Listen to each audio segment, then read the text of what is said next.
बद से बदतर हो चुके हैं। आपको बताते चलिए कि इस बीच इंतजामिया भी अलर्ट मोड पर है। खौफनाक लैंडस्लाइड की तस्वीरें सामने आई है। लैंडस्लाइड से कई घरों को नुकसान भी पहुंचा है।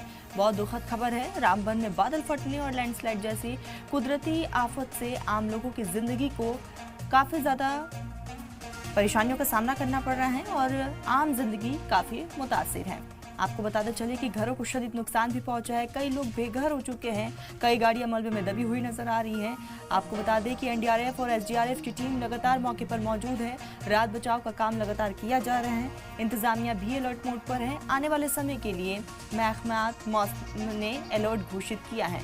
तो बादल फटने से 3 लोगों की मौत हुई है। लैंडस्लाइड से कई घरों को नुकसान पहुंचा है। रामबन में बादल फटने से 3 की मौत, कई लोग जख्मी भी बताए जा रहे हैं।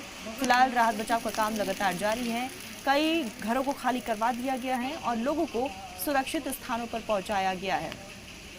तो रामबन में बादल फटने से 3 की मौत की खबर है। आपको बताते चले कि लैंडस्लाइड की वजह से ये तबाही मची है।